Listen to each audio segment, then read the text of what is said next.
प्रभु जी कैसे हैं? सब ठीक ठाक हैं तो प्रभु जी? प्रभु का नाम ले रहे हैं तो प्रभु का नाम लिया कीजिए, प्रभु का नाम लीजिए, थोड़ा बहुत प्रभु का नाम लीजिए, सब ठीक हो जाएगा। प्रभु जी आज हम लोग बात करेंगे, कौन ऐसे लोग हैं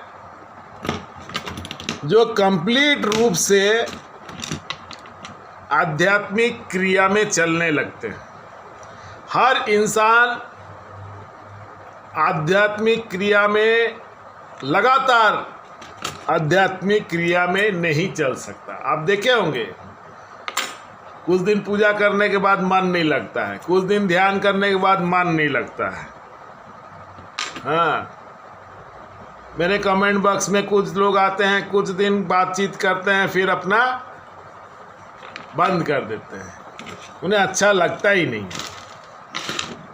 कुछ दिन आते हैं, कुछ सुनते हैं, फिर अपना चले जाते हैं।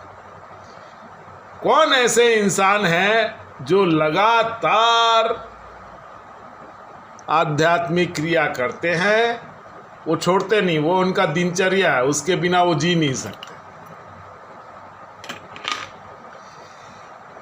इसका कारण है, 3 कारण है। जब तक प्रभु जी तीन चीजें आपकी खत्म नहीं हो, आपकी 3 चीजें खत्म नहीं होगी, तब तक आपको मोक्ष मिलेगा ही नहीं। सबसे पहला है कर्म, दूसरा है ऋण यानी लोन, तीसरा है कृपा। जब तक ये 3 चीजें कंप्लीट नहीं होगी, 3 चीजों को आप खत्म नहीं कर पाए, नहीं हुआ होगा, तब तक आपको मोक्ष मिलेगा नहीं। हालांकि मोक्ष मिलना कोई एक जन्म की क्रिया नहीं है, कई जन्म ले लेते हैं। इसका कारण है कर्म और ऋण और कृपा। इंसान जन्म लेता है कुछ कर्मों के साथ, प्राय उसके कर्म खत्म होने को आते हैं, लेकिन कुछ कर्म बच जाते हैं तो कृपा हो जाती है। यदि कुछ कर्म बचे हों और कृपा हो गई तो वह कंप्लीट रूप से आध्यात्मिक क्रियाओं में लग जाता है। और आध्यात्मिक क्रिया करते उसकी 2 चीज़ें खत्म होती हैं। पहला है ऋण और दूसरा है कर्म। कंप्लीट कर्म तो खत्म होते होते बहुत समय लगता है, या कंप्लीट ऋण खत्म होते होते बहुत समय लगता है, लेकिन अधिकांश कर्म का भाग यदि खत्म हो गया है तो वह कंप्लीट रूप से आध्यात्मिक क्रिया में लग जाता है। अब देखिएगा, आपको कभी भी पूजा पाठ करेंगे, कुछ दिन पूजा पाठ करेंगे, उसके बाद अच्छा नहीं लगेगा, छोड़ देंगे। या कुछ आध्यात्मिक क्रिया प्राणायाम कुछ दिन किए, छोड़ दिए। या किसी का भी आध्यात्मिक बातों को कुछ दिन सुने, छोड़ दिए। ऐसा इसलिए होता है क्योंकि वह उनके कर्म प्राय हुए नहीं रहते हैं और उनको कृपा नहीं मिलती। लेकिन ज़्यादातर कर्म जब खत्म होने लगते हैं और वह कृपा पा जाता है, जिस दिन उसको कृपा मिल गई उसके बाद उसको आध्यात्मिक क्रिया किए बिना चैन लगेगा नहीं। वो कंप्लीट रूप से उसका दिनचर्या आध्यात्मिक क्रिया में हो जाता है और वह अध्यात्म के सिवा और कोई भी चीज़ जानता नहीं, समझ दिन भर वह आध्यात्मिक क्रिया में लगे रहेगा। कभी वीडियो देखेगा, कभी संत का बात सुनेगा, कभी उसका बात सुनेगा, कभी कोई कुछ ना कुछ दिन भर उसको ये चीज़ छोड़ के और किसी भी चीज़ों में मन लगेगा ही नहीं। कंप्लीटली वह आध्यात्मिक क्रियाओं में लग जाता है। पूरे कर्म तो उसके खत्म होते नहीं है, लेकिन प्राय कर्म उसके खत्म हो जाते हैं, कुछ कर्म बाकी रहते हैं और वह आध्यात्मिक क्रिया करते करते करते करते जब तक उसके दो चीज और खत्म नहीं होंगे, जिसे हम कर्म और ऋण कहते हैं। कर्म कुछ नहीं, कर्म आपके पास है। इस सृष्टि में हर इंसान कुछ क्रियाओं के साथ जन्म लेता है, कर्मों के साथ जन्म लेता है। हम लोगों को ईश्वर यहाँ पे घूमने फिरने, मौज मस्ती करने, अय्याश करने के लिए नहीं भेजे। उन्होंने हर इंसान को कुछ ना कुछ कर्म दिया है। कुछ ना कुछ कर्मों के साथ में वो आता है। जो भी कर्म आप कर रहे हैं आपके साथ है, वो आपको खोजना नहीं है। जैसे सचिन तेंदुलकर है, सचिन तेंदुलकर इतना बड़ा क्रिकेटर कैसे बना? उसका कर्म उसे दिया गया है कि आप ये करो और लोगों का एंटरटेनमेंट करो। अमिताभ बच्चन, ये उनका सोल पर्पस है। हर इंसान इस संसार में कुछ कर्मों के साथ आता है। नरेंद्र मोदी जी हैं, ये उनका सोल पर्पस है, उन्हें इसी काम के लिए भेजा ही गया है। योगी आदित्यनाथ, ये सब कर्म योगी हैं। साधारण लोग हैं तो साधारण, आप बड़ा कोई काम नहीं है तो आपका सांसारिक जीवन आपका कर्म है, इसे कीजिए, ये कर्म है। शादी किए हैं, बाल बच्चा है, उसे ठीक से संभालिए, ये आपका कर्म है। इन क्रियाओं को जो लोग प्राय खत्म कर लेते हैं, जो से सृष्टि ने उन्हें दिया है, वही लोग कंप्लीट रूप से आध्यात्मिक क्रियाओं में लगे रहते हैं। और आध्यात्मिक क्रियाओं में लगे रह के वो दो चीज़ों को खत्म करते हैं, बाद बाकी कर्म और ऋण। अब ये ऋण होता क्या है? हम लोग साधारण जीवन में बहुत सारी चीज़ें आप देखे होंगे। कोई आपको ठग लिया, कहीं आपका पैसा कोई ले गया, या किसी को आपने पैसा दिया वो पैसा लौटाया नहीं, या बिजनेस का पार्टनर है या कहीं इन्वेस्ट किया, आप देखे होंगे ये पैसा डूब गया। तो ये हम लोग सोचते हैं अरे वो ठग है। वो ठग नहीं है, किसी ना किसी जन्म में आपने उसको ठगा होगा, वो ऋण को आपने चुकता कर दिया, ये ऋण है। यदि आपका सेवा किसी ने किया होगा, किसी जन्म में किया होगा, अभी इस जन्म में आप उसकी सेवा करते हैं, ये ऋण है। माता पिता जन्म देते हैं, जन्म देने के बाद में सारा जीव बड़ा करते हैं, बड़ा करने के बाद में आप यदि अपने पिता माता का सेवा करते हैं तो आपने ऋण उतार दिया। यदि आपने माता पिता का सेवा नहीं किया तो चले गए, तो अगले जन्म में फिर आप उनका सेवा करेंगे और वो आपका सेवा लेंगे, ये ऋण है। हम लोग सोचते हैं कि अरे ये आदमी बहुत ठगा है, मेरे को इतना रुपया ठगा। आपने कहीं इन्वेस्ट कर दिया, पैसा लेके डूब गया, पैसा लेके भाग गया, बहुत तरह की देखे होंगे। या किसी का लोन नहीं दिए, आपने किसी से पैसा रखा है, उसका पैसा नहीं दिए, पैसा मार के खा लिए, आप सोच रहे बच गए, आप नहीं बचेंगे, आपको अगला जन्म में वो पैसा चुकाना होगा।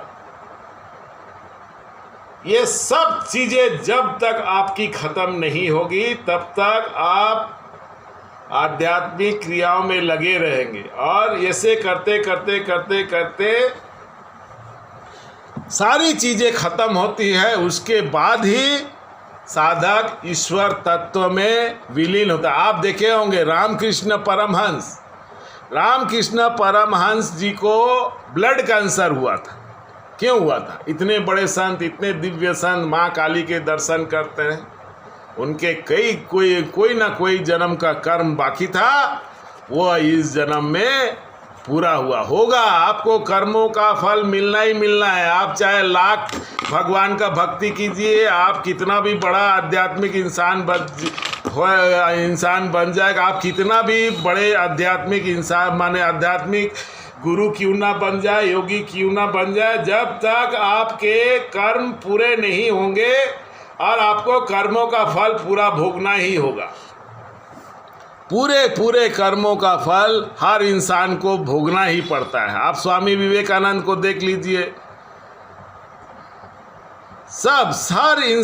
हर इंसान को तब तक ईश्वर तत्व में विलीन नहीं हो सकते जब तक आपके ये 3 चीजें नहीं होंगी। हालांकि आध्यात्मिक क्रिया में कृपा के बाद लग जाते हैं, कृपा होने के बाद में साधारण इंसान आध्यात्मिक क्रिया में तो लग जाता है, लेकिन वह आध्यात्मिक क्रिया करते करते करते कई जन्मों तक जन्म लेता है, और जन्म लेते लेते लेते लेते वह 3 चीज़ों को जब कंप्लीट करता है तभी जाके वह ईश्वर तत्व या मोक्ष की प्राप्ति। इसके बिना ये 3 चीज़ें जब तक खत्म नहीं होगी। 3 चीज़ें में सबसे पहला है कर्म, दूसरा है ऋण, तीसरा है कृपा। ये 3 चीज़ें खत्म होने जरूरी हैं। अब बहुत लोग ऐसा कहते हैं कि एक ही जन्म में आप ईश्वर तत्व को विलीन हो सकते, नहीं हो सकते। ईश्वर तत्व को विलीन कंप्लीट रूप से आपको विलीन होने में कई जन्म लगते हैं। इसका यही कारण है, कर्म खत्म नहीं होते, ऋण खत्म नहीं होते। जब तक ये चीज़ें आपकी ख़त्म नहीं होगी, ये 3 चीज़ें आपके साथ पूरी तरह से जब तक ख़त्म नहीं होगी तब तक आप ईश्वर तत्व में विलीन नहीं होगी। बहुत ऐसे बड़े बड़े दिव्य योगी या दिव्य संत रहे हैं जो गंभीर बीमारियों से जिन्होंने गंभीर बीमारियां भोगी है। इनका कारण क्या है? उनका कर्म। आप कुछ भी कर लीजिए, कर्म फल आपको भोगना होगा।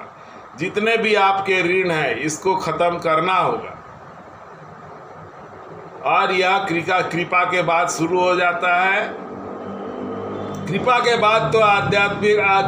बाद तो लोग आध्यात्मिक क्रिया में लग जाते हैं। लगातार आध्यात्मिक क्रिया करते करते करते करते करते करते इन दोनों चीज़ों को ख़त्म करते हैं। जब ये चीज़ें सब खत्म हो जाती हैं तभी जाके आपको मोक्ष मिलता है या आप ईश्वर तत्व में विलीन हो जाते। इसके पहले कोई भी इंसान इन चीज़ों को ख़त्म किए बिना कोई भी इंसान ईश्वर तत्व या मोक्ष की प्राप्ति नहीं कर सकता। कर्म को पूरा कीजिए। लोगों को मालूम नहीं है, बहुत ऐसे आप देखे होंगे साधु संत है, बहुत ऐसे लोग हैं, कुछ उन लोग को अनुभव होता है, उनको क्या मन होता है, अचानक छोड़ के घर संसार छोड़ के चला जाते हैं।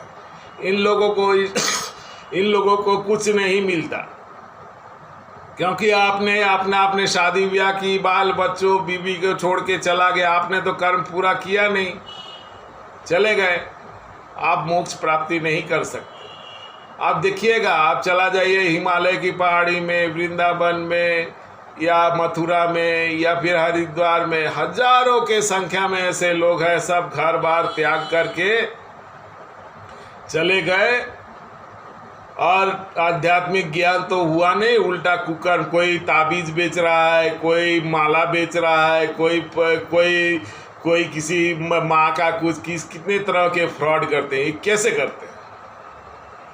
ये लोग अपने कर्मों को पूरा नहीं किए हैं। आपका जन्म हुआ है, आप शादी ब्याह किए हैं, आप इस तरह से अपने घर परिवार को छोड़ के नहीं जा सकते। बहुत ऐसे छोटे छोटे बच्चे हैं मेरे को कमेंट किए कि प्रभु जी मेरा कुंडलिनी ऐसे जागृत कैसे करें, तो मैंने उन सबको डांट लगाई। मैंने कहा आगे पढ़ाई करो, लिखाई करो, शादी ब्याह करो, पहले अपने कर्मों को ख़त्म करो, साथ में पूजा पाठ करो, मंत्र जप करो।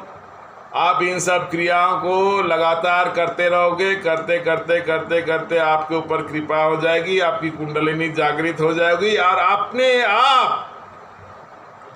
आप ईश्वर तत्व में विलीन हो जाएगा। कोई नहीं रोक सकता है।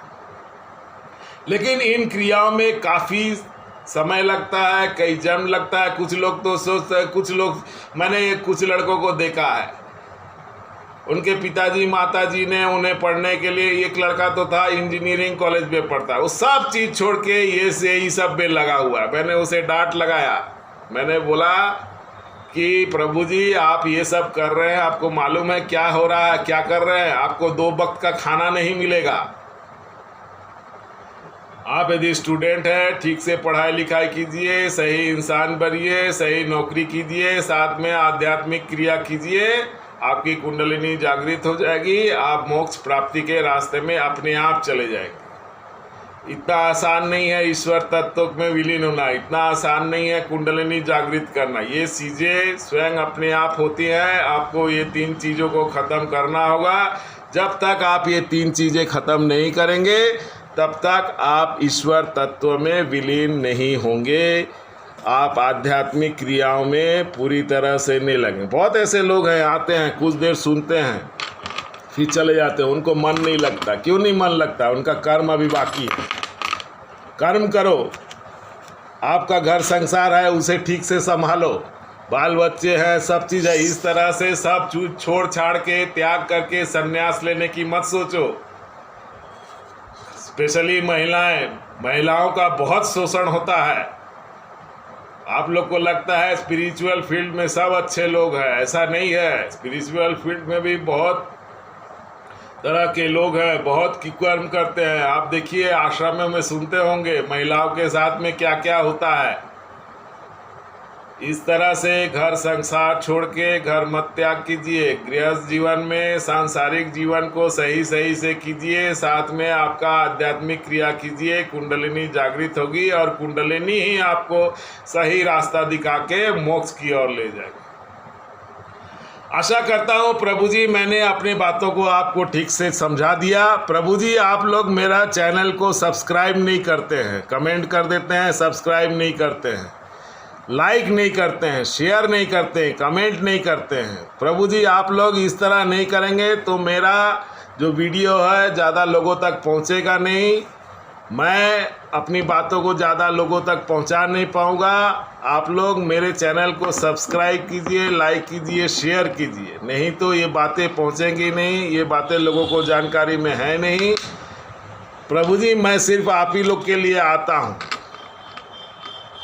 हाँ मैं साधु हूँ, मेरा क्या काम सोशल मीडिया में, मेरा कोई काम नहीं। लेकिन जिस तरह से सोशल मीडिया में मैं लोगों को देखता हूँ मुझे बहुत तकलीफ़ होता है। यही कारण है मैं आके वीडियो बना के आप लोगों को बताता हूँ। प्रभु जी आज के लिए बस इतना ही। धन्यवाद। लाइक ज़रूर कीजिएगा, सब्सक्राइब कीजिएगा, शेयर कीजिएगा, कमेंट ज़रूर करिएगा। धन्यवाद।